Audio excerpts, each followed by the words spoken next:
What? What's going on? As I entered my room, I was shocked by the sight before me.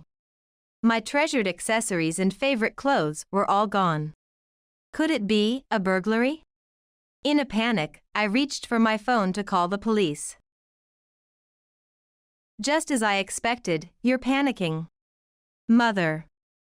As expected, you can't mean that. That's exactly what I mean. I threw out your personal belongings as trash. What?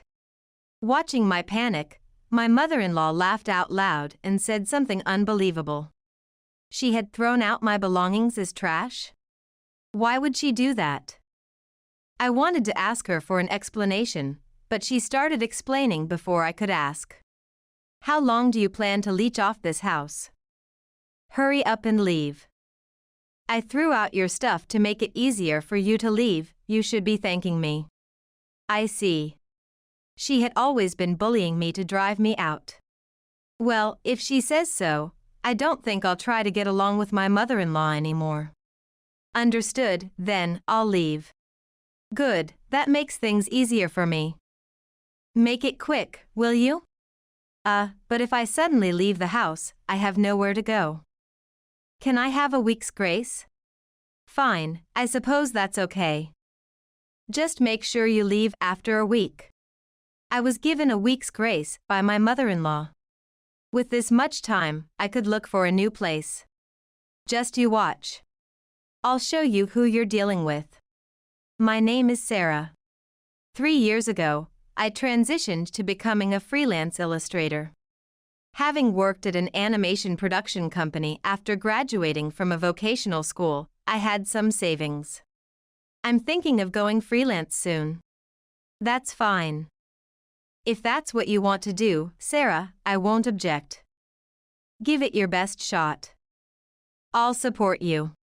When I asked my husband Kevin if it was okay to go independent, he was supportive. I was surprised because I had assumed he would object. We had been dating since vocational school and followed different paths after graduation but continued our relationship smoothly, getting married in our 3rd year of working. This year marks our 8th year of marriage. Really? Thank you. Well, I'm a man who gave up the illustrator path, so I'm curious to see how far you can go, Sarah. But don't overdo it, okay? You can always rely on me if you're in trouble. Yes. I'll do my best. Saying that, I left my job and became a freelancer, but it wasn't easy to earn a living. There were months with no income at the beginning, and I often felt down. Maybe I just wasn't cut out to be an illustrator. I thought so many times, but I never gave up and continued to draw and post on social media. One day, a picture I posted went viral, and I became a well-known illustrator on social media. From then on, I started earning significantly from corporate projects and app stamps. It's all thanks to you pushing me. Thank you. No, it's your hard work that's been recognized. That's amazing. I really appreciated my husband. If he had said no, I wouldn't have been able to earn as much. Although I still hadn't saved a lot of money. Ideally, I would like to buy a house and have my own studio. Currently, Kevin and I live in a cheap apartment. It's great that my work is increasing, but I wish I had more space for materials. One day, my husband suggested that we move into his mother's house. The house is just my mother, and there's extra space, so why not? Really? Is that okay to just decide on our own? Of course, I've already talked to my mother. Ever since my father ran off with his mistress when I was a kid, there's been extra space. My mother said she doesn't mind if Sarah uses it. I couldn't see any reason to refuse such a generous offer. I immediately told my husband that we would move to his mother's house. 2 weeks later, when we arrived at his mother's house, my mother-in-law welcomed us warmly. It's been a while, Sarah. Long time no see. Please take care of me from today. Likewise. Kevin told me you're now a popular artist? Not really. Feel free to use the room as you like. Come on in. Living with my kind mother-in-law and husband, I felt no anxiety. I was determined to do well in my creative work in this new environment. However, I had no idea at the time that the seemingly kind mother-in-law was actually like that. After living at my mother-in-law's house for 3 months, I had gotten used to the environment. All right, that's the delivery done. Work was going well, and my workspace had also been upgraded, significantly increasing my earnings.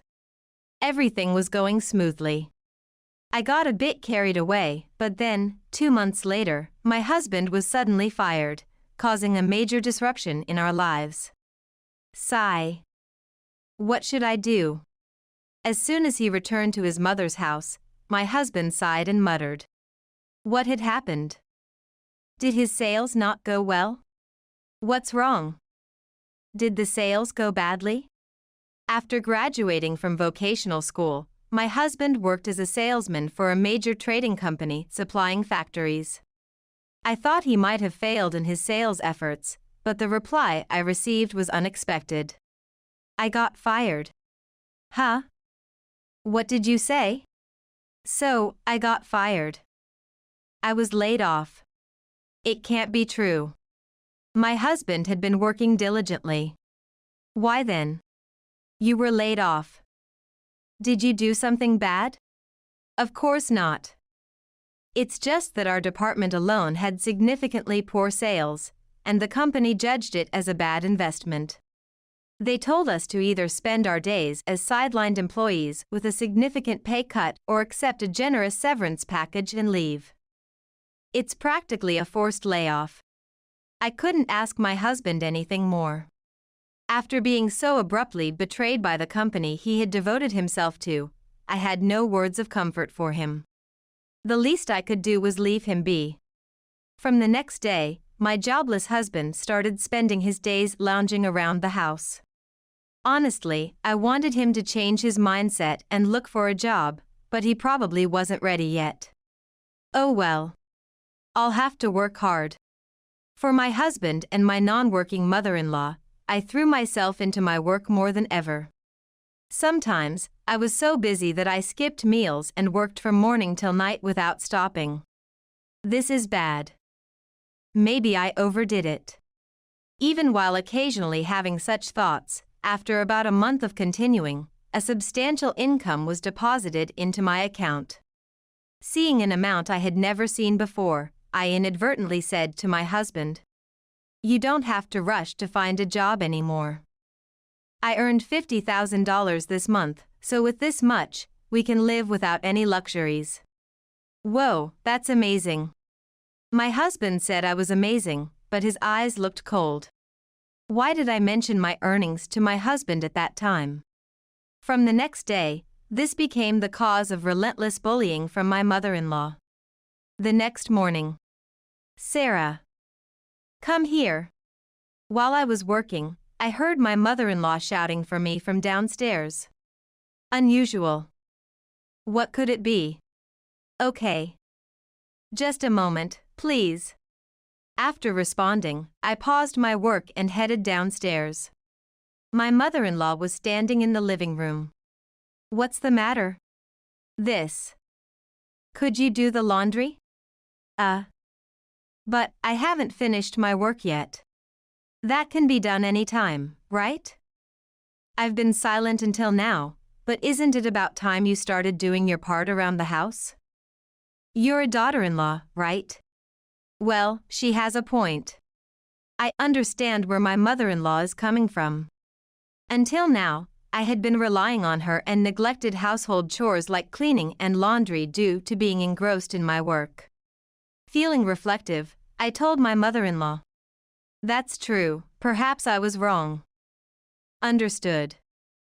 I'll do the laundry once I finish the work I'm currently doing, so please leave it here. Afterwards, as promised, I completed the laundry and even cleaned the living room.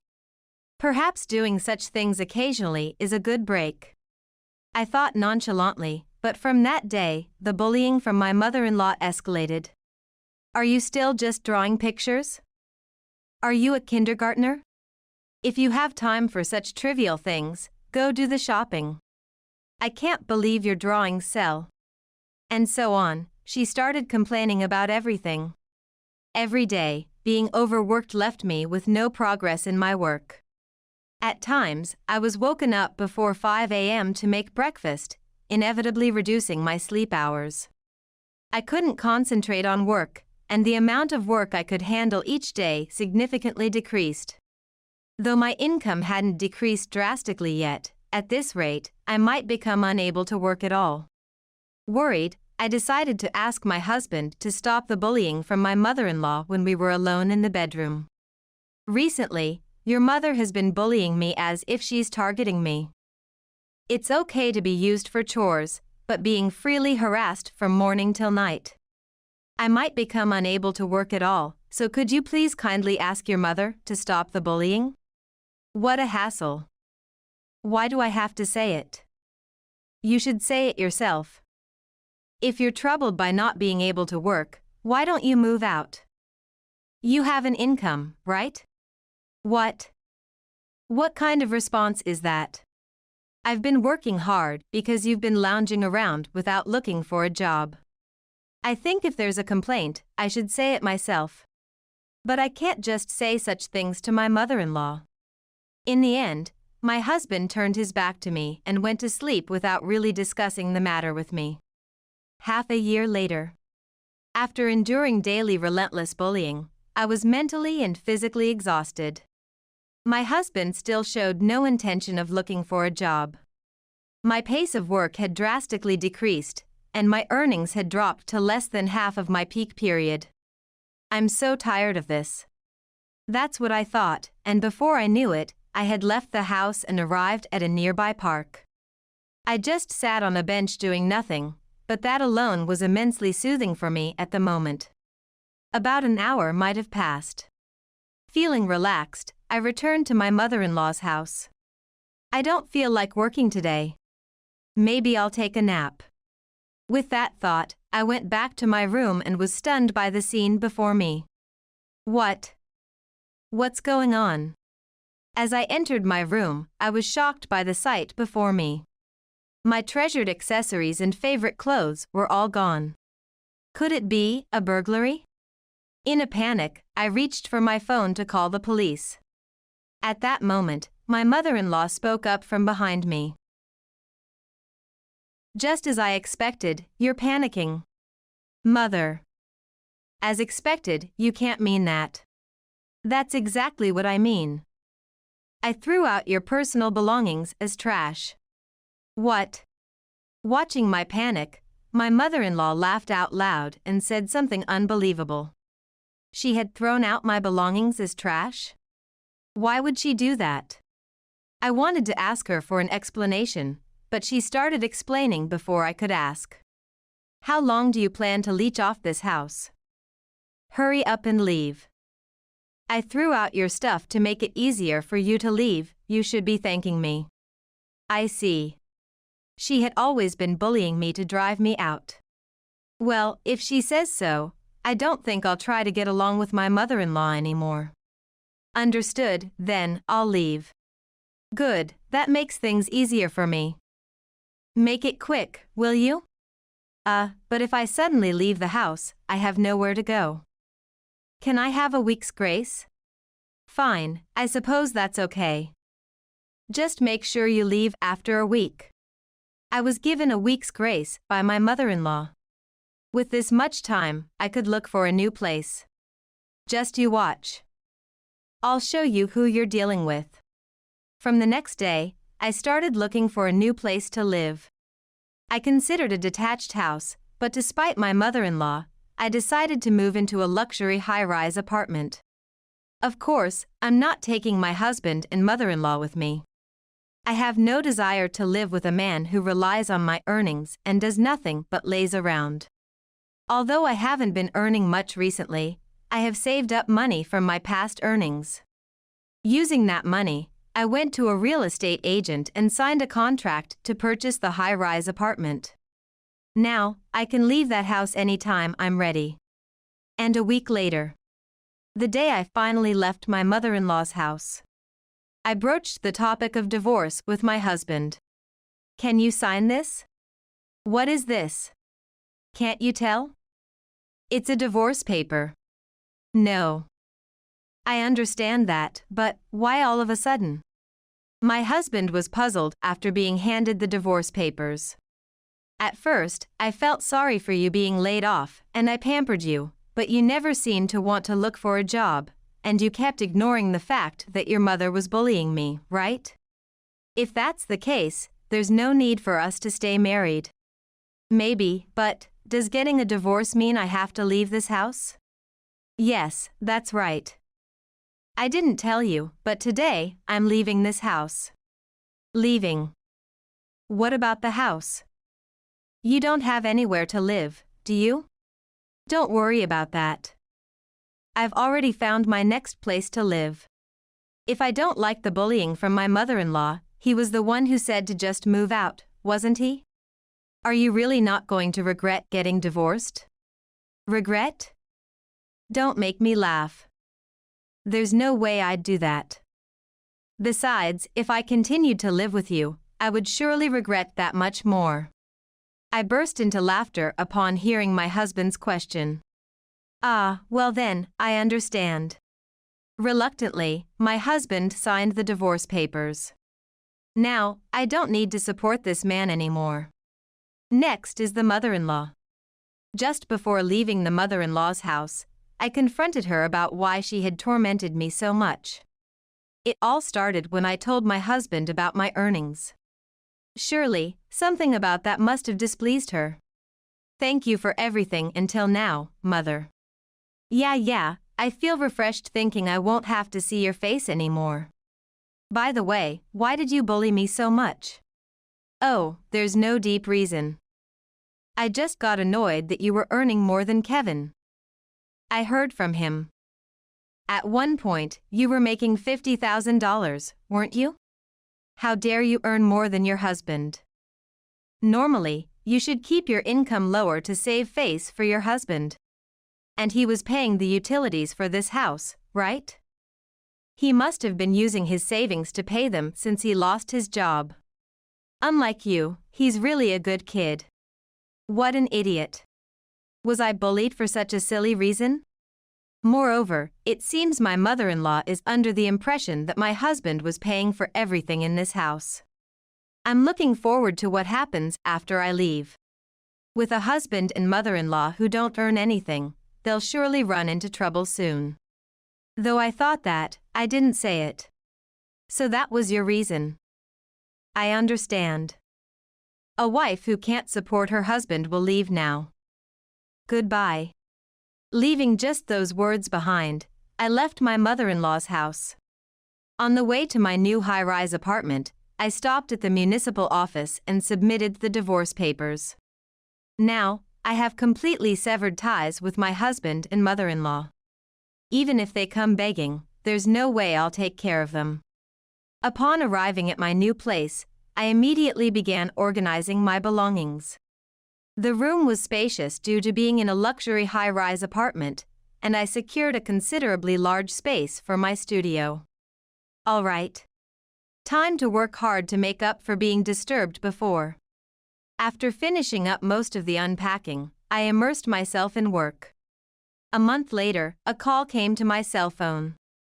Looking at it, I saw it was my ex-husband's name. What does he want now? Honestly, I was in the middle of work and initially ignored it, but he kept calling. Annoying.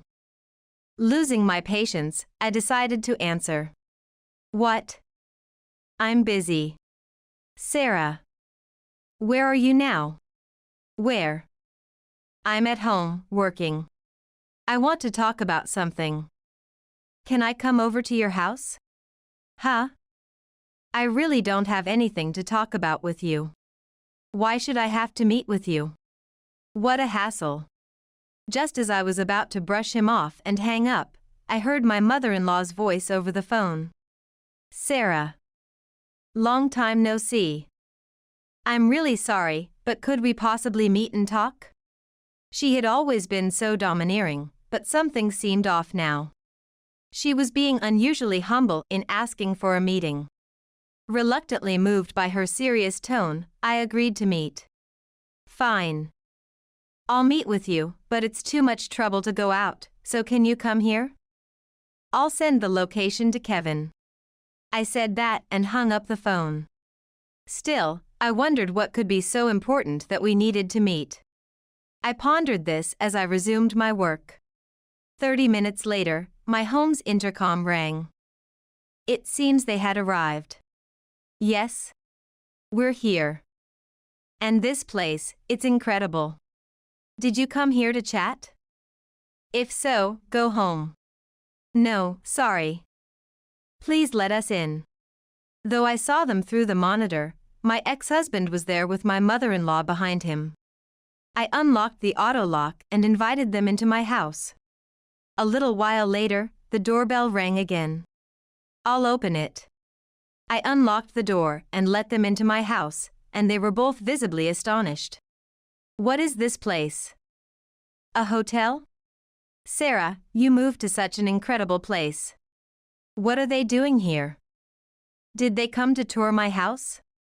I don't hear any substantial conversation from the two of them, just astonishment at the luxurious room. So? What did you come here for? If you don't have any business, please leave quickly. You're disturbing my work. I sat down heavily on the sofa and spoke to them in a high-handed manner. Then, as if remembering their original purpose, my ex-husband and mother-in-law suddenly started prostrating themselves in front of me. Please. We can't pay for our living expenses, and our electricity, gas, and water have been shut off. Could you help us out a little? Help? There's no way I would do that. Why should I, who was driven out, have to take care of you guys? What are you talking about in your sleep? Why do I have to pay? You live in such a nice house, surely you can spare a little, right? Yes, that's right. I do feel bad about what I did to you, but we're still relatives, aren't we? Can't you help us? How can they say such unreasonable things with a straight face? I find it utterly incomprehensible. It's a waste of time even to listen to them. Let me make this clear, I was able to buy this house because I worked to the point of death, you know? I was paying your living expenses in place of my husband who has no intention of working. I was bullied by you, mother-in-law, and it even decreased the amount of work I could do. Despite that, I cut back on sleep and worked desperately just to survive. Do you understand that feeling? You wouldn't, would you? You've never struggled, you just exploited me and depended on my earnings. As I said that, the two of them fell silent without any rebuttal. Is that all you came to talk about? Then go home. Also, don't ever come asking for help again, and I don't want to see your faces ever again. If you come again, I'll call the police about a suspicious person. Wait, then how are we supposed to live? What nerve they have. They still dare to beg me at this point. Why should I care? You could earn something yourself by working part-time somewhere. Besides, if Kevin works, the two of you can surely make enough to live on. Don't come crying to me. I'm not helping people who used and bullied me. Just go away. That was the moment when I let out all the emotions I had been holding back. It was the loudest I had ever shouted at my mother-in-law. They probably thought there was no room for negotiation anymore. My ex-husband and mother-in-law hurriedly fled from my house. Their expressions when they saw the inside of this house were priceless. They were so domineering towards me, and now they were completely groveling. Who would help people like them? They should just struggle together. After seeing them off, I returned to my studio and resumed my work. A month later, I was planning to take it easy from the afternoon after doing just enough work in the morning. Shoot. I realized I hadn't opened the living room curtains yet today. Thinking that, I finished up my work and headed to the living room. When I opened the curtains and looked out the window, I spotted my ex-husband and mother-in-law wandering around the high-rise complex. Huh? Isn't that Kevin and mother-in-law? They came back, not learning their lesson. However, they weren't pressing my home's intercom, they were just wandering around aimlessly. They must be mindful of the threat I made. I suppose I should throw them a lifeline. Thinking this, I called them while looking down at the two from my window. Hello? What are you doing? Sarah. What do you mean, what are we doing? Don't play dumb. I can see you from my room right now. Remember what I said? I'd call the police. Wait, we're just wandering, but we aren't doing anything wrong, right? Well, that's true. Their behavior is totally suspicious, though. Then what are you doing? Well, knowing you, you probably came to ask me for help, right? That's true, but since then, I've reflected, and even though it's just temporary, I've found a new job. The salary hasn't come in yet, so I thought maybe you could lend us a little until it does. I'll definitely pay you back once I get paid. Huh? So, you can do it when you're desperate. But I gave up on you because you only act when things get this bad. Huh? So you found a job? That's good then. If you're working, why don't you borrow from a loan shark or something? Bye then. With that, I unilaterally ended the call with my ex-husband. About an hour later, I heard the sound of police sirens. Could it be? Slightly excited, I looked outside and saw my ex-husband and mother-in-law being crammed into a police car. Ah, it ended up like this, huh? I didn't call the police. Probably, other residents thought they were suspicious and reported them. Since that incident, the two of them have stopped relying on me, and I haven't seen them since. I deleted my ex-husband's contact information and changed my mobile number. From now on, I will earn for myself and live undisturbed. I am Maggie. I am 24 years old and an office worker, about to get married. I live at my parents' home, but I would prefer to leave even before I get married. The reason is that I don't get along well with my family. My family revolves around my younger sister, Abby, who is 2 years younger than me. My existence to them is almost like air, no, maybe slightly different. Mainly, for the convenience of my mother and sister, I become either invisible or a wallet. Maggie, I hate to ask, but could you prepare $300 for me? My mother asks for money very casually, without showing any sign of feeling bad about it. I contribute $1,000 to the household every month though. My father is still actively employed as a manager, and he earns quite well. My mother also works part-time 3 days a week. With my $1,000 added, we should be able to live reasonably well, though not luxuriously. However, about halfway through the month, I usually hear, "We're a little short. Could you add some more?" I'd like to know what they spend the money on, but as a child, I was never favored by my mother, and she doesn't really answer my questions. I've tried asking several times, but the conversation always ends with, "When I say we're a little short, that's all." You've never lived on your own, have you? Life is tough, full of unexpected things, and that's the end of that. It's unfair to say I've never lived alone. Ever since entering university, I've been saying I want to be independent. Each time, my mother has refused. Why rent an apartment when you have a home? It's not like the university is that far. Or it's dangerous for a young woman to live alone. It's safer and cheaper to stay at home.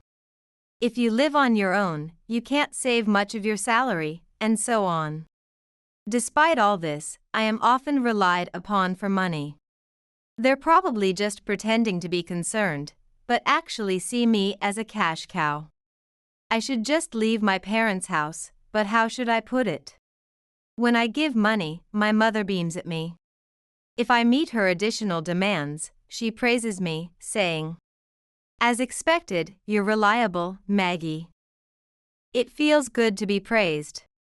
And even though I know I'm being treated as a cash cow, I can't leave my family home. Maybe I'm quite sick. The only person who really seems to worry about me is my paternal grandmother. I've heard that she has adored me since I was born.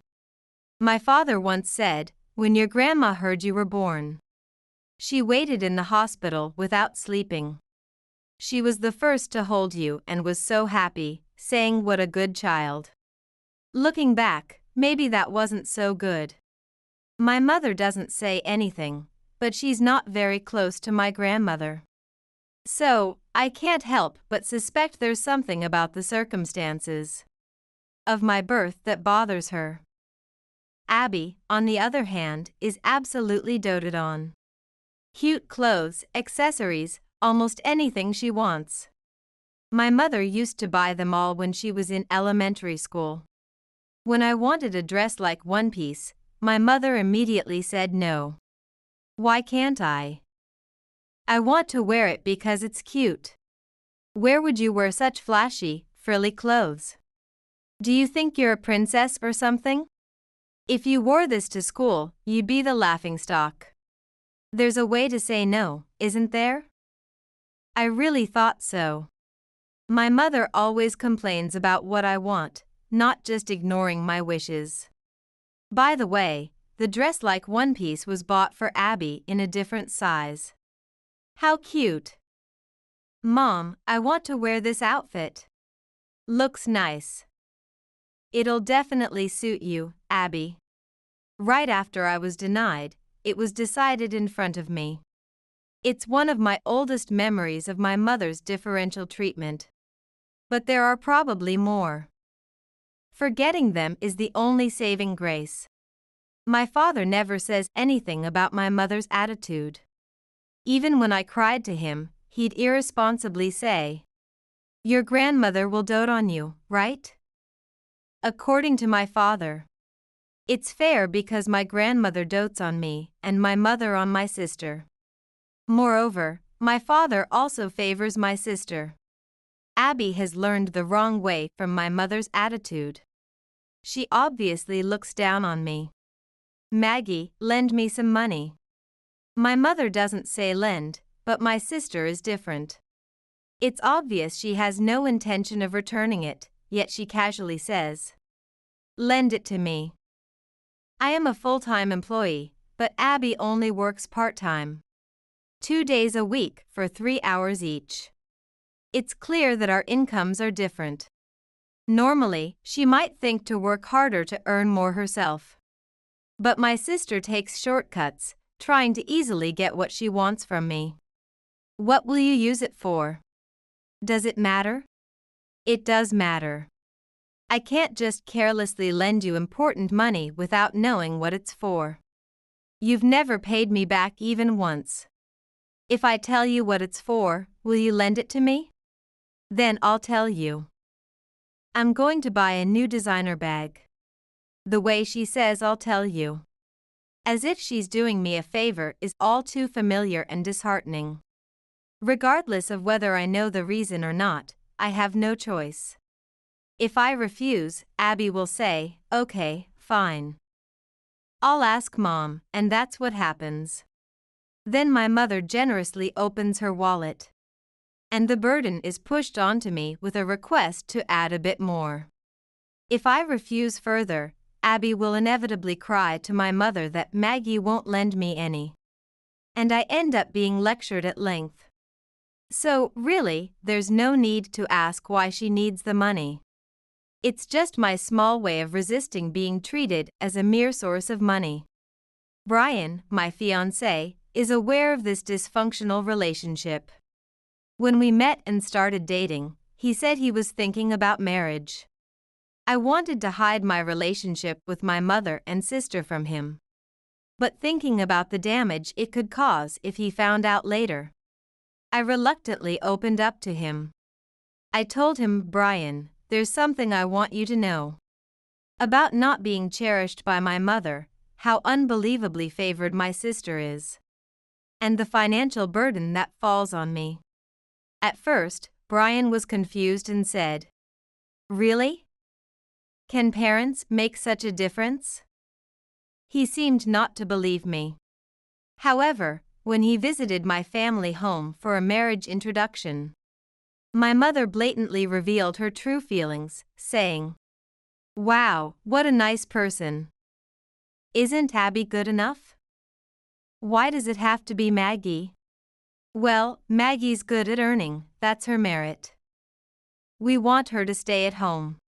This overt statement made Brian recoil in shock, and he understood the situation. Brian is recognized as handsome and works for a major corporation. I could tell he was desired as a potential husband for Abby. And Abby herself didn't seem entirely displeased, which, despite being my sister, made me feel quite uncomfortable. Fortunately, Brian was not swayed by my mother and sister, and with a wry smile, he firmly stated, "In fact, I have decided. I will make Maggie happy."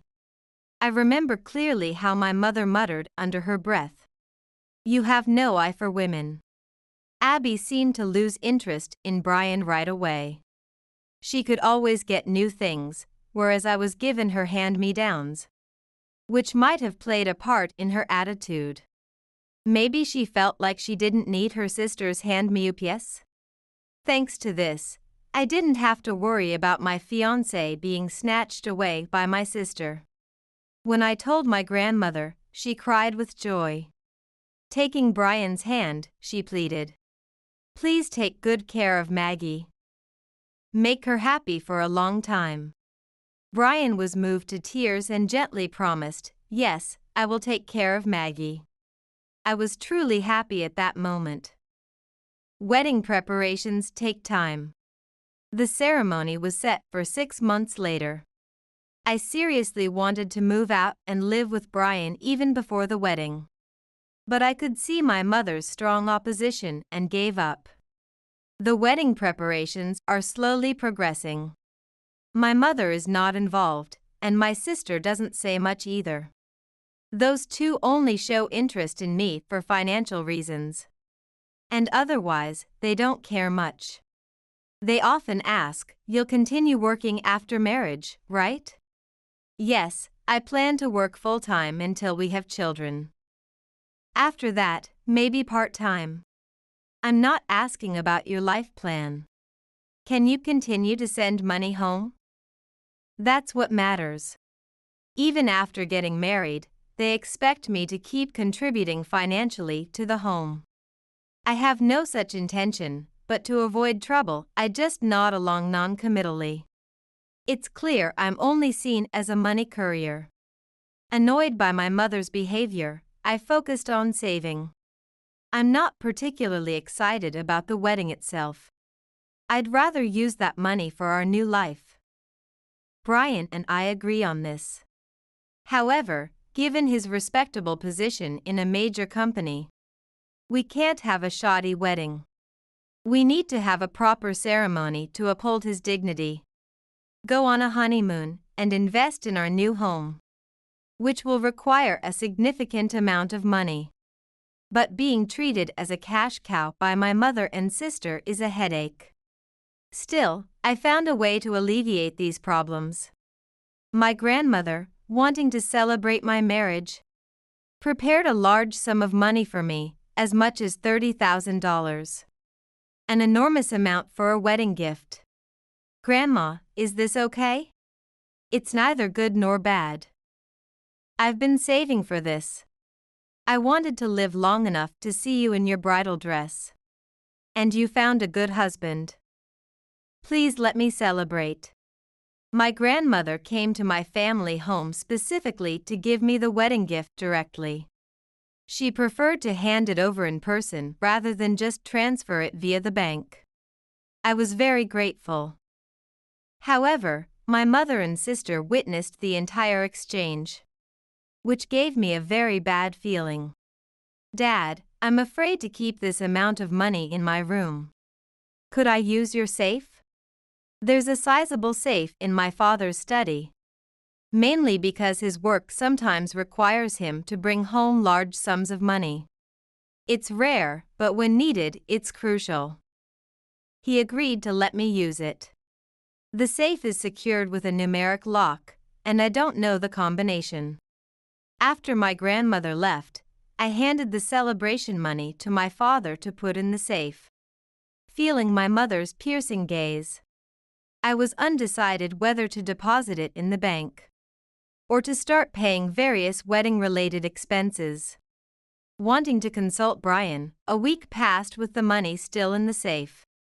The day after we decided how to use it, I came home to find my mother and sister smirking at me in the living room.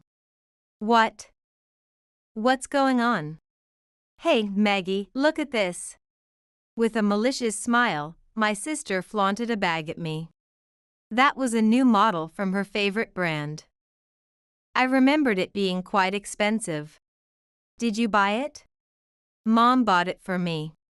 Huh, good for you. I was surprised by how monotonously I responded. However, Abby's meaningful smirk didn't stop, nor did my mother's. What was going on? What is it? It's not just this. Look, a necklace, pumps, a new dress, and even cosmetics. Wait, what? I was shocked. Abby's favorite brand is a famous high-end one, with bags typically costing around $10,000, and pumps are never under $1,000. I wondered how much the total cost was. Mom, just because Abby asked you doesn't mean you should. Do we really have the financial leeway to splurge on brand items like that? There was leeway a week ago. My mother also smirked. Then I remembered. She had been staring intently at the $30,000 I received from Grandma. No way. It felt good, spending $30,000 in one day. Yeah, we used Grandma's $30,000 happily. The $30,000 in the safe meant for the wedding, I used it for Abby. You don't mind, huh? I'm not interested in your wedding. It's more important to make Abby look good so she can attract a good marriage proposal. My mother and Abby started giggling, looking at each other. I was holding my head because I realized they were making a huge mistake. The $30,000 from the safe. That's not my money, it's not even for the wedding. What are you talking about? Did the wedding getting cancelled panic you? No, that's not it. As for the $30,000 from Grandma, I've already made payments here and there today, and the rest I've deposited in the bank. That was the reason I had been out. After discussing with Brian, we made payments for the initial wedding expenses, including a dress for a change of attire to please my grandmother. Of course, I didn't use all of it. The remaining money was definitely going to be deposited. My mother and Abby did misunderstand. Then suddenly, hey, where did the $30,000 in the safe go? My father came running into the living room, his face pale. $30,000? What's going on here? That's what I want to know. Why is the $30,000 gone? That was contract money I had to take to the company. My father works in sales for condominiums and for big purchases. Contract money can run into several tens of thousands. Normally, this is transferred to a bank. But occasionally a client prefers to pay in cash to avoid hefty fees. When he receives cash late at night, he can't bring it into the closed office. So he keeps it in the safe at home. After I received the wedding gift from Grandmother, my father also closed a deal. The contract money was also $30,000. So my mother mistakenly used the money meant for my father's company deposit. My mother and Abby, realizing their mistake, turned even paler than white. That wasn't Maggie's money? You idiot. What are we going to do now? If it stays this way, it'll be as if I embezzled. What? You must be kidding. If I were just kidding, would I be this panicked? You've really done it now. My father shouted at them, ordering them to return the purchases for a refund or to get cash if they couldn't. Abby cried and resisted, but even my mother couldn't play favorites this time. She forcefully took the luxury items. They tried desperately to recover the $30,000, but time was short. My father needed to take the money to the company by tomorrow.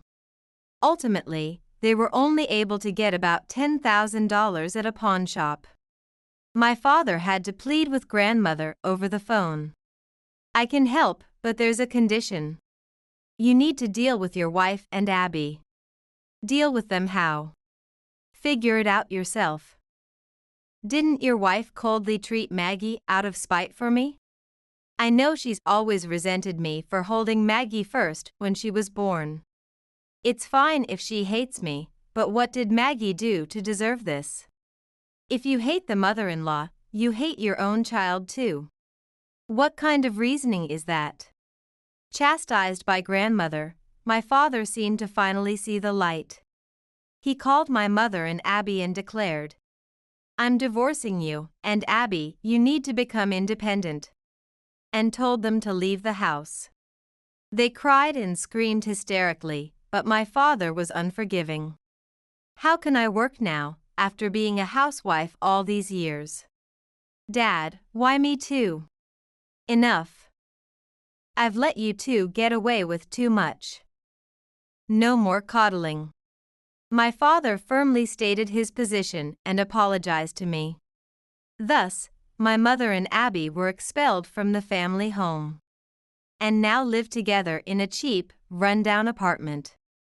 My mother hasn't found a job, and Abby is doing part-time work.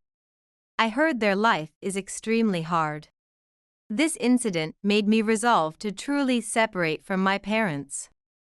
And as a lesson from my mother and sister, I vowed never to play favorites when I have children.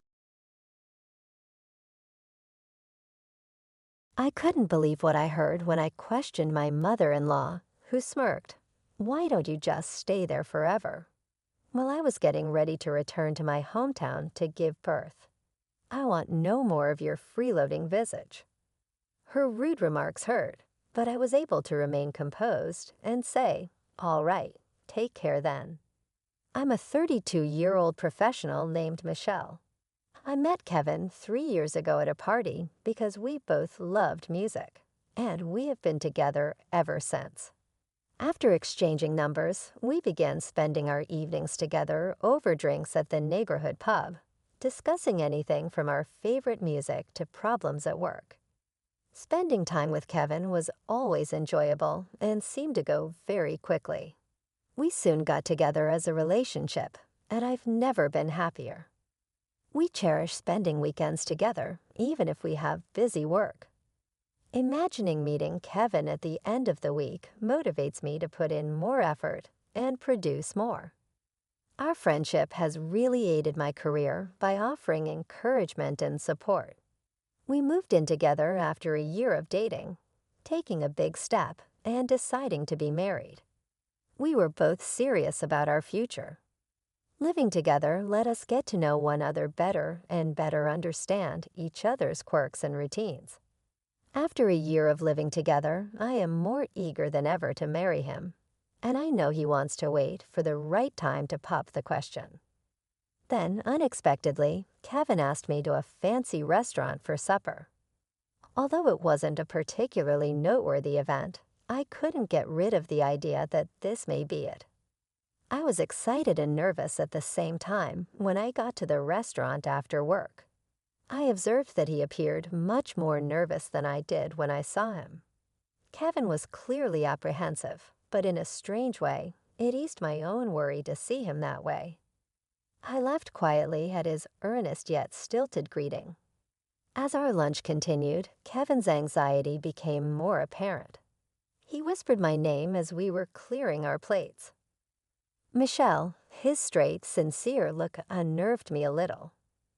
Michelle, you are the most amazing person, and I will always treasure you. I'm hoping you think the same of me. Will you then marry me? He presented a ring along with some very moving comments. My reaction was happy and instinctive. Yes, I am eager for us to begin our lives together. When our engagement was officially announced, I was ecstatic. But the happiness was short-lived as life's responsibilities took over. We had to set up get-togethers with our families, get to know one another's families, and begin preparing for our wedding. It was difficult to juggle everything with our hard professions, but Kevin and I were able to find the time to carry out our ideas. My parents loved Kevin right away when I introduced him to them because of his warmth and genuineness. Their acceptance meant the world to me, and I was happy that they supported our marriage decision. But the encounter with Kevin's parents had an unanticipated twist. Kevin's mother said, rather plainly when she first met me, Kevin's fiancé, "You appear to be rather simple." Her angry remarks surprised me. Kevin interrupted me before I could reply, adding, "Mom, what are you saying?" "She's the woman I've chosen," he said in a combative tone. "I'm simply being truthful," his mother shot back. Then, in an attempt to defuse the situation, Kevin's father stepped in. "Susan, enough already. That is not appropriate." I was devastated by his mother's statements, and even though Kevin and his father tried to support me, I was unable to get past it. Kevin later expressed regret. "Michelle, I apologize for my mother. She's always been honest, perhaps overly honest." Kevin told me, shocking me with his candor, "I've never been completely comfortable with it either. So please try not to be affected by what she said. Please let me know right away if she says anything inappropriate after we are married." "I'll see to it," he really pledged. His assurance greatly allayed my concerns. Even when we first met his parents, Kevin had demonstrated a protective nature from the beginning of our relationship. But my nervousness persisted, particularly because of the impending family get-together. I couldn't help but worry that Susan, Kevin's mother, would also treat my parents disrespectfully. Kevin reassured me that he would handle things carefully, despite my worries. In addition, I had warned my parents about Susan's strong personality, which they already knew about from earlier summaries. When the family gathering day finally arrived, I was anxious for very different reasons. "Hi, I'm Kevin's father." Jack said, "It's nice to meet you," and he held out his hand to my parents. "We're Michelle's parents," my parents kindly replied, keeping the conversation lighthearted. They said hello to Jack, but Susan stayed quiet, taking a seat by herself and placing her drink order without making eye contact. "Give me her red wine, please. It appears that we will require a small amount of alcohol to spice things up," she said nonchalantly, her remark throwing a discomfiting shadow over the group. My parents, stunned by Susan's blunt demeanor, were momentarily speechless. Both Jack and Kevin, clearly annoyed by Susan's behavior, quickly apologized for her rudeness. As the meal progressed, my parents and Jack hit it off, engaging in friendly conversation. Susan, focusing mainly on her meal, remained quiet initially. However, as she drank more, she began to interject rudely into the conversations. "A government job may be stable, but the pay isn't anything to brag about. Kevin's marrying into such boring people," she blurted, becoming increasingly disruptive as the evening wore on. "If they have kids, they'll probably be just as dull," Susan commented sharply, clearly crossing a line with her remarks. "That's enough," Jack interjected, his voice laden with anger. "You need to leave now." Susan left reluctantly, muttering about how she was just being honest. Jack escorted her outside and arranged for a cab to take her home. When he returned to the restaurant, He and Kevin apologized once more for Susan's behavior. I was thankful that we had reserved a private room. Susan had proven to be a greater challenge than we had anticipated. At our wedding, she was noticeably more reserved, likely due to Jack's stern warning that she must behave impeccably or face serious consequences. He had even hinted at divorce if she embarrassed them again. Thankfully, she held back her comments, and the wedding proceeded flawlessly, much to my relief. Thus, Kevin and I embarked on our married life with earnest enthusiasm. We had a wonderful relationship filled with bliss as we shared household responsibilities evenly, ensuring neither of us felt overburdened. Kevin was an excellent cook, which was a delightful bonus on days he was late from work, but still took on the role of chef. We cooked together, making our time as a happy couple even more enjoyable. Kevin made it a point to visit his family home alone as much as possible, being mindful of both Susan's and my feelings. Thanks to this, I was spared any direct snide remarks or confrontations from Susan, and I deeply appreciated Kevin's thoughtful consideration during this time. However, tragedy struck when Jack suddenly fell ill and passed away. Kevin and I rushed to the hospital, but we arrived too late. "Dad," Kevin exclaimed in disbelief, his voice breaking with grief. Jack's death hit him hard, and Susan was visibly distraught too, crying out, "How could you leave me like this?" Despite my strained relationship with Susan, I couldn't help but feel a profound sympathy for her loss. At that moment, I couldn't help but empathize with Susan's profound grief. We mourned the loss of Jack together, a man who had always shown me nothing but kindness. In the days that followed, Kevin and I found ourselves deeply involved in the funeral arrangements while navigating our sadness. Kevin took the lead in organizing the proceedings, and I did everything I could to support him during this challenging period. The funeral went smoothly, and it felt like we had given Jack a fitting send-off. Gradually, life began to return to its usual rhythm for Kevin and me. It took some time, but we eventually adjusted to life without Jack. Kevin seemed particularly determined to move forward with a renewed sense of purpose. However, just as we were finding our new normal, an unexpected challenge appeared. "Kevin, please, I need help," Susan said as she suddenly showed up at our doorstep, catching us off guard. "Mom, what's wrong?" Kevin asked, clearly disturbed by her uncharacteristic demeanor. Her voice softened as she replied, "Since your father passed, I've been feeling terribly lonely. Nothing seems to taste right anymore. I just wanted to see the faces of my only family, my son and his wife." Her words struck a chord. Her vulnerability was palpable. "Could I stay with you for a little while?" she asked, her voice tinged with desperation. Kevin and I were taken aback by her request. "I feel like I'll be crushed by loneliness if things continue this way," she pleaded. We hesitated but reasoned that a short stay might not be harmful. Susan seemed so fragile, and we doubted she had the energy to be hostile towards me. Thus, we agreed to let her stay. Surprisingly, Susan adapted well. She even began to help with household chores. "Staying in your home is the least I can do." "Thank you, you're lifesavers," she expressed gratefully. Both Kevin and I appreciated her efforts, and life seemed manageable, almost pleasant. However, after about 5 months, Susan slowly began to revert to her old habits. "Michelle, aren't you planning to quit your job? Isn't it normal for wives to stop working?"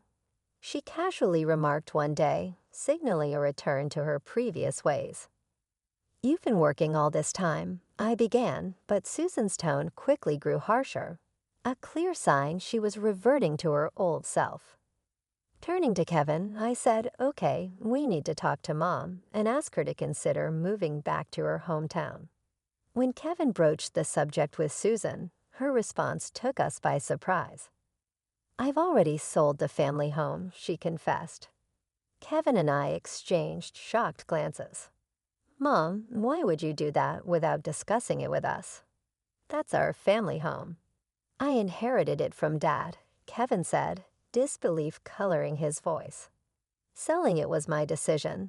Susan defended herself, but her casual dismissal stung. You should have at least informed us, Kevin countered, his frustration evident. I forgot, sorry. Now I have nowhere else to go, so please don't kick me out, Susan pleaded. Kevin and I were left speechless, struggling to digest this new reality. As we were trying to come to terms with the situation, another unexpected development occurred. I discovered I was pregnant. Kevin and I were overjoyed. We had been hoping for a child, but were almost ready to give up due to our age. This was truly wonderful news. However, the joy of our growing family was tempered by the prospect of dealing with Susan during the pregnancy. Her complaints had resumed. Why do I have to cook for you too? I'm only staying here because of Kevin, not you. Traditionally, it's the wife who handles all the housework, Kevin explained. While Susan would cook only for herself and him and do her laundry, she stubbornly avoided any chores related to me. Despite Kevin's reprimands, she showed remorse only temporarily before slipping back into old habits. At my wit's end and feeling the need for a break, I decided to start my maternity leave early and return to my parents' home for some peace. When I discussed this with Kevin, he suggested a solution we both eventually agreed upon. As we made our plans, I informed Susan about our decision and began preparing for the move. You're going back home to give birth? She asked, a sharp edge to her voice. Yes, I believe it's the best decision for safer childbirth, and it also means I'll be leaving household duties behind for a while. Kevin supports this decision, I explained. Upon hearing this, Susan smirked disdainfully. Why not just stay at your parents' house forever? I don't want to see your parasitic face around here anyway. I bet even Kevin has had enough of you. You don't need to come back to this house anymore, she sneered. Her harsh words surprisingly brought me a sense of relief. All right then, take care, I replied calmly and returned to my parents' house. They welcomed me with open arms, providing the peace and comfort I needed during this time. A month later, Kevin came to my parents' house with exciting news. I finally got the green light from work to transition to remote work permanently, and I found us a new place to live, he announced. That's fantastic, I exclaimed thoughtfully. Kevin had rented an apartment close to my parents' home, making it easier for us to start our new life there. He then terminated the lease on the room Susan had been staying in and finalized our move to the new apartment. Susan was clearly unsettled by these developments and called me in a panic. Hey, Michelle, where are you? I'm at our new place with Kevin, I responded. New place? Where? Susan's voice sounded urgent and somewhat panicked. I'll let you know in time, but I have to be honest. The lease here is being canceled, and everything's being moved out. I can't stay here anymore, I explained calmly, emphasizing the fresh start Kevin and I were making. Kevin said he's cutting ties with me. He doesn't want to talk to me anymore, she asked, her voice cracking. Yes, we're starting fresh somewhere else, I added, trying to make her understand the finality of our decision. So you were just pretending to be nice to stay here, huh? This was your plan all along.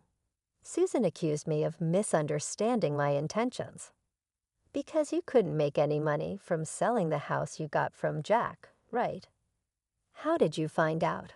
I asked, surprised by her knowledge. You were telling the neighbors how frustrated you were that the house your husband left had no value.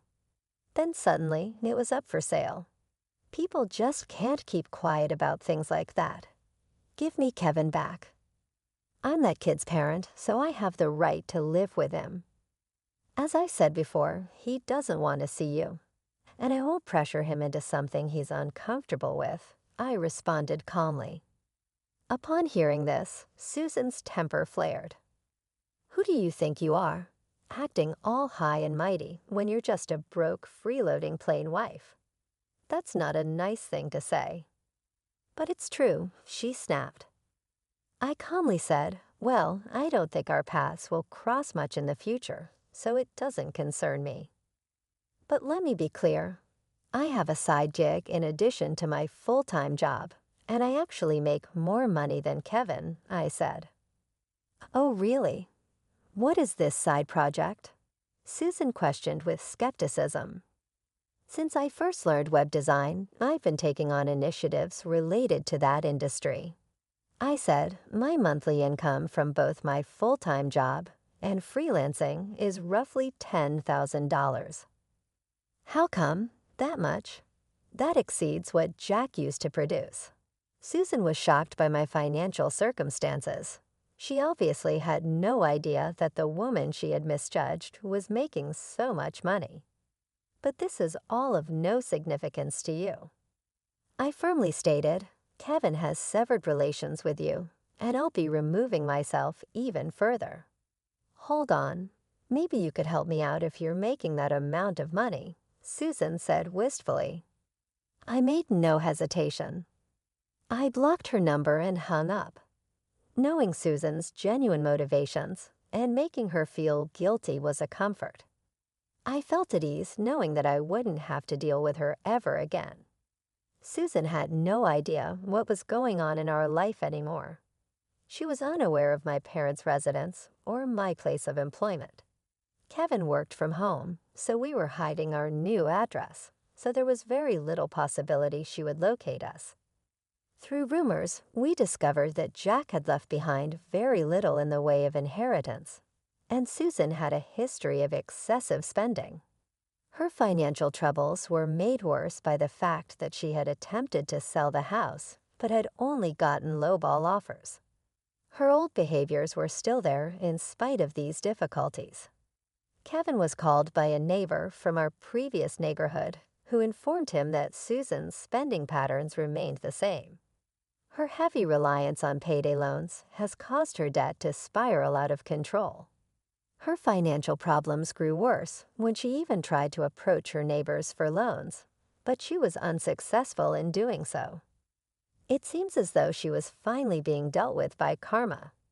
Kevin and I, meantime, were leading a contented existence, happily free from Susan's interruptions. We divided our time between my parents' house and our own as we were ready for our baby to arrive. We were thrilled about the future and looked forward to raising our family and savoring every second we had together with the baby on the way. Knowing the mayhem that had formerly encircled us, we truly valued this newfound quiet. My husband was away on a business trip when my selfish mother-in-law and sister-in-law stormed into our home with lawyers in tow. "Your husband is dead," they declared coldly. "He died in a car accident, and before he passed, he transferred this house to us. Now, get out." I was paralyzed with shock, confusion swirling in my mind as I reached for my phone to call David, only to find it switched off. The lawyers coldly ordered me to pack my things, and just as despair began to settle in, a figure appeared at the doorstep, changing everything in an instant. That moment would alter the course of my life forever. My name is Emma, and this is the story of how my life took unexpected turns, testing my strength and resolve. I'm 36 years old, and for the past 8 years, I've been married to David, the man I believed was my rock. We live in a charming old house in Seattle, one I inherited from my parents. It's filled with memories and the warmth of my childhood, but recently, it has become a battleground for family dynamics I never anticipated. David is a wonderful man, compassionate and caring. He's always supported me emotionally through our struggles to have a child. We longed to start a family, but fate had other plans. I've faced multiple heartbreaking miscarriages, each one leaving me feeling more hollow than the last. It's hard to explain the pain of carrying a child and losing it, the dreams we build only to see them shatter. Every time I had to share the news of another loss with David, I felt like I was chipping away at the foundation of our love. Despite the emotional turmoil, David has always stood by me. He's the kind of person who puts his family's needs above his own, often sacrificing his own happiness to ensure others are cared for. His heart is big, but I often feel like I'm competing with his family for his attention. His mother, Mrs. Walters, and his sister, Sarah, seem to view me as an outsider. Their disdain grows stronger with every passing year that I fail to give David the children they believe he deserves. Sarah, especially, is a piece of work. She's 35, recently divorced, and has been living with our mother-in-law since her marriage fell apart. She relies heavily on David for financial support, and with every favor he grants her, I feel a piece of our life together slip away. Ethan, Sarah's 9-year-old son, often becomes the pawn in their games, dropped off at our house unannounced. I never signed up to be a babysitter, yet I find myself in that role more often than I'd like to admit. One particularly exhausting day, I found Ethan sprawled on our living room floor, toys scattered everywhere, while I tried to work on an interior design project. I glanced at my watch, wondering when Sarah would come to collect him. I could feel the tension building inside me. Just then, Sarah walked in without knocking, her eyes scanning the room. "Emma, can you make sure Ethan does his homework?" she said casually, plopping herself on the couch. "I have errands to run." "Of course, Sarah," I replied, forcing a smile, even though frustration bubbled inside me. "But I also have deadlines to meet today." She waved her hand dismissively. "Oh, you can manage. What else do you have to do around here, anyway?" I took a deep breath, trying to keep my voice even. "Actually, I have quite a bit on my plate." As she left the room, I couldn't shake the feeling that I was being treated like a free maid rather than a member of the family. I tried to help Ethan with his homework, but my mind kept drifting to the condescending comments Sarah had thrown my way. David was often oblivious to the tension in our home. He worked long hours, trying to provide for his family, while supporting me emotionally. One evening, after a long day, he finally opened up about his plans. "I've invested $150,000 into a new tech project," he announced, excitement bubbling in his voice. "I really think it's going to pay off, but I'll need to cut back on helping my family for a while." My heart sank at his words. Mrs. Walters and Sarah had always relied on him financially, and I could already envision the fallout. When David shared the news, I noticed a shadow cross Mrs. Walters' face, and Sarah dropped her fork mid-bite. "What do you mean, cut back?" Mrs. Walters demanded, her voice dripping with disapproval. "We depend on you, David." "I know, but Emma and I need to plan for our future, too," he replied, his voice steady but gentle. Once David left for work the next morning, Mrs. Walters pulled me aside. "You do realize, dear, that if you can't give David a child, he might rethink this whole arrangement," she whispered, her words dripping with venom. I felt a lump in my throat but managed to respond. "David and I are in this together. We'll figure it out." As they drove away, I stood in the doorway, watching them go, feeling the weight of their expectations crushing me. My home, once a sanctuary filled with love, had transformed into a place where betrayal and resentment lurked in the corners. Days turned into weeks, and the tension at home continued to grow. Sarah and Mrs. Walters became more demanding, and their subtle digs at my inability to conceive cut deeper than any knife. I felt like a ghost in my own life, haunted by their unspoken judgments.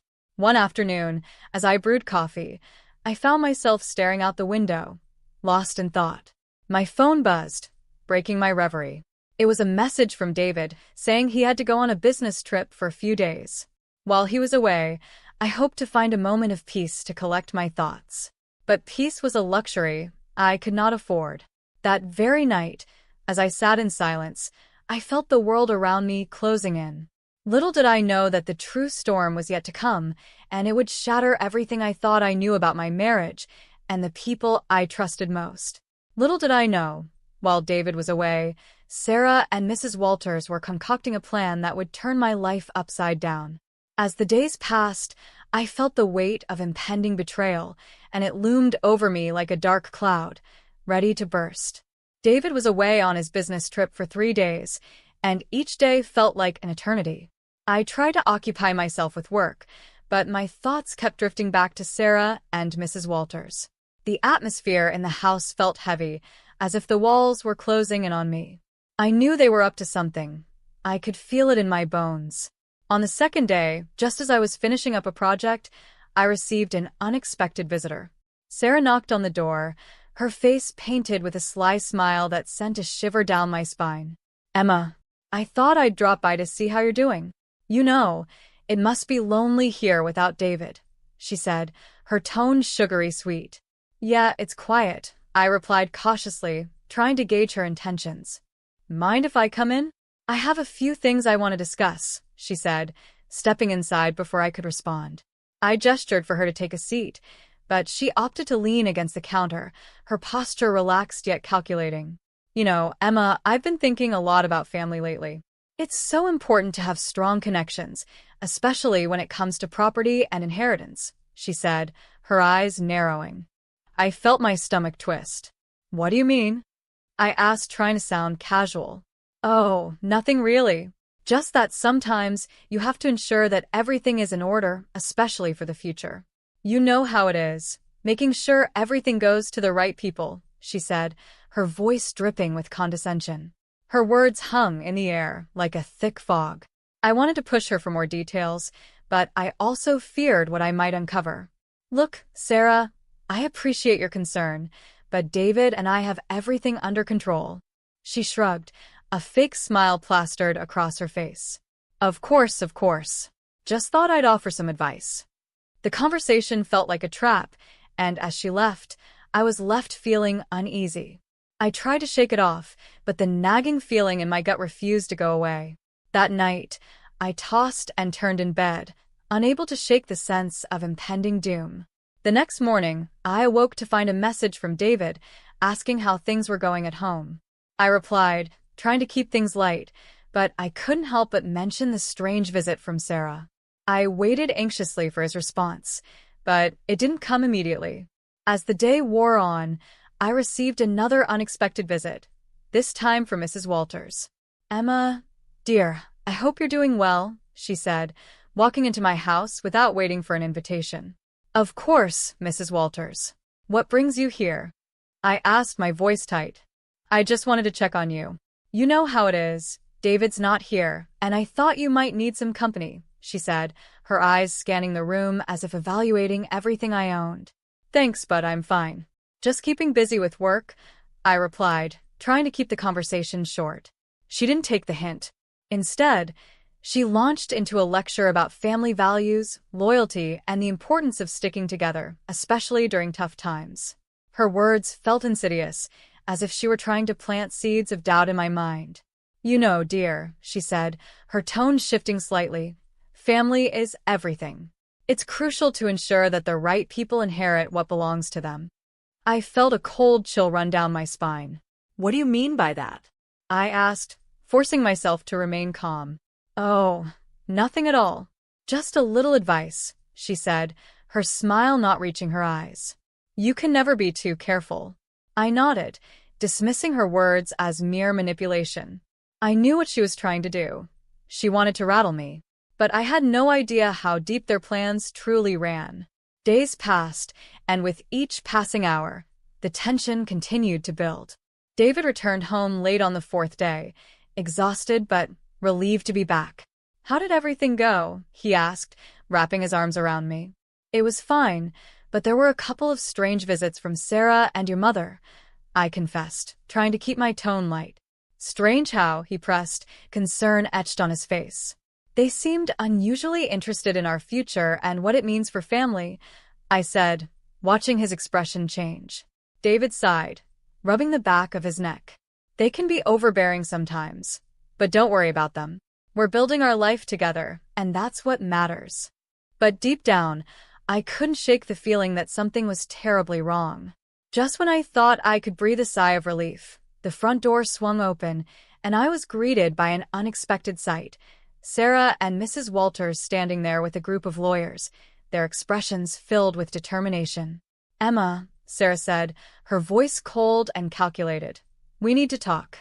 Before I could respond, the lawyers began unfolding documents, their intentions clear as day. My heart raced as I realized that this was the moment I had feared.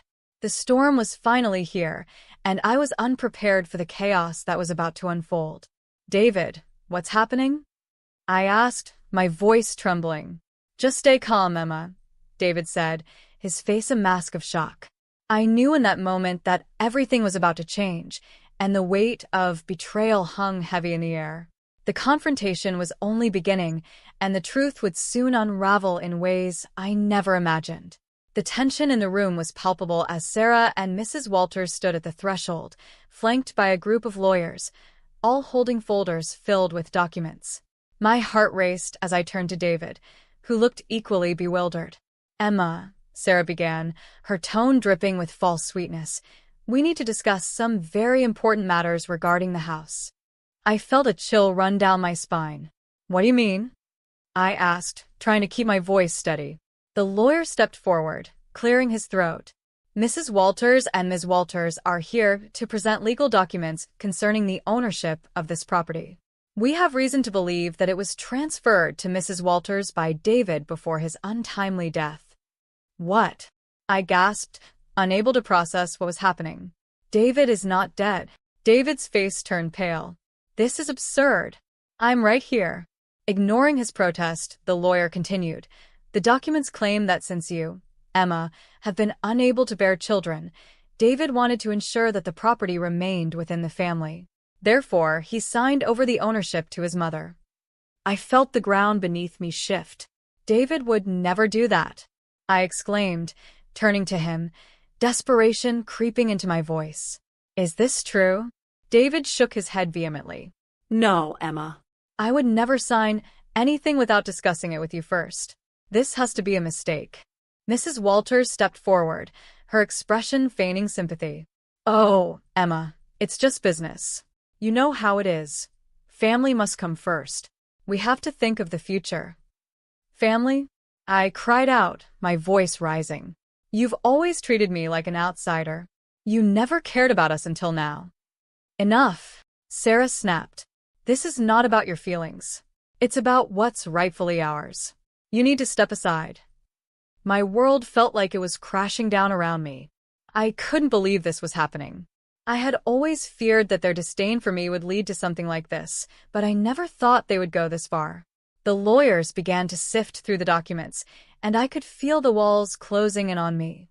Just when I thought I couldn't take it anymore, David stepped forward, his voice firm and resolute. "You both think you can just waltz in here and take what's mine? You've underestimated me, and you've underestimated Emma." The tension in the room crackled as he pulled out his phone, quickly scrolling through his messages. "I have proof. I've been recording conversations since I suspected something was off with you two." "What are you talking about?" Sarah asked, her facade cracking. David's voice grew stronger as he said, "I know about the plans you made while I was gone. I know you were plotting to take this house and my assets." Mrs. Walters's face flushed with anger, and she stepped closer to David. "You have no right to speak to your mother that way. You're being dramatic." "Dramatic," he replied, incredulous. "You and Sarah are the ones who've plotted behind my back. I'm not going to let you manipulate me any longer." As he revealed the recordings, I listened, heart pounding, as their voices echoed in the room. I felt sick as I heard them conspiring about how to take advantage of my inability to have children, how they could convince me that David didn't want me anymore. "No," I gasped, tears welling in my eyes. I felt a mix of betrayal and anger toward both David's mother and sister. With every recorded conversation played, Mrs. Walters and Sarah's faces grew pale, and the smug confidence they had entered with began to fade. "This isn't over, David," Sarah hissed, her voice low and threatening. "You'll regret this." But before I could respond, David had already dialed the police. "I want to press charges for fraud and conspiracy," he said firmly, his voice steady. As the sirens approached, Mrs. Walters turned to me with a desperate look in her eyes. "Emma, please, don't let this happen. Your family. We can work this out." "Family?" I shot back, feeling empowered. "You've never treated me like family. You wanted to take everything from me. I'm not backing down." The doorbell rang, and in rushed the police officers. We received a report of a disturbance. What's going on here? One officer asked, surveying the tense scene. David stepped forward, pointing at Mrs. Walters and Sarah. They've been trying to fraudulently take my property and assets. They've conspired against me and my wife. The officers quickly assessed the situation, and as they began to gather information, I felt a wave of relief wash over me. The truth was coming to light, and for the first time, I felt like I was standing on solid ground. As the officers began to handcuff Sarah and Mrs. Walters, their faces twisted in shock and anger, I couldn't help but feel a mixture of fear and exhilaration. The battle was far from over, but I had taken the first step toward reclaiming my life. With David by my side, I realized I was ready to fight back. This was no longer just about a house. It was about our future, our love, and the truth that would set us free. As the police officers led Sarah and Mrs. Walters away, I felt a mix of emotions swirling inside me: relief, anger, and a sense of newfound strength. David stood beside me, his expression a mixture of determination and concern. "Are you okay, Emma?" he asked softly, his hand resting on my shoulder. "I will be," I replied, taking a deep breath. "I just can't believe how far they went to try and take everything from us." David nodded, his jaw set in resolve. "We'll get through this together. You and I against the world, remember?" The police finished taking statements and assured us they would investigate the matter further. As the door closed behind the officers, a silence fell over the house, one that felt different from before. It was no longer filled with tension and deceit, but with a strange sense of clarity. "Can you believe this happened?" I said, shaking my head in disbelief. "They plotted against us while you were away. It's like I was living in a nightmare." David took my hands in his, looking into my eyes. "Emma, we're done living in fear. This is our home, and no one has the right to take that away from us. We'll make it through this." With the burden of their betrayal finally lifted, we decided it was time to heal. David suggested we take a trip, just the two of us, to reconnect and remind ourselves why we fell in love in the first place. "Let's get away from all this for a bit," he said, his eyes sparkling with hope. "I want to show you how much you mean to me." The very next weekend, we packed our bags and headed to a cozy cabin in the mountains. The scenery was breathtaking, and as we settled in, I felt a wave of peace wash over me. We spent our days hiking, exploring, and talking about everything: our dreams, our future, and how we wanted to build a family together. One night, while sitting by the fire, David took a deep breath. "Emma, I know we've been through so much, but I want you to know that you are my priority. We'll find a way to have the family we both want, whether that's through adoption or naturally. We're in this together." Tears filled my eyes as I leaned against him, feeling the warmth of his love envelop me. "I can't wait for our future, David. I finally feel like we can build something without their shadows looming over us." After our trip, we returned home with a renewed sense of purpose. We decided to start the process of adoption, something we had always talked about but never pursued. It felt like the right step forward, a way to fill our home with love and laughter, regardless of the circumstances we faced. As we settled into this new chapter, I found joy in small things: decorating the house with colors that brought me peace, planning our future, and even the thought of welcoming a child into our lives filled me with excitement. The memory of Sarah and Mrs. Walters faded, replaced by the hope of what was to come. Our life was no longer clouded by betrayal or deceit. Instead, it was brightened by the possibilities that lay ahead. David and I were stronger than ever, ready to embrace our new beginning and all the adventures it would bring. In the end, I realized that sometimes you have to fight for what you love. The experience had changed me, but it also showed me the strength of our bond. As we closed the door on the past, I knew we were ready to face whatever the future held, hand in hand, hearts united, and filled with love.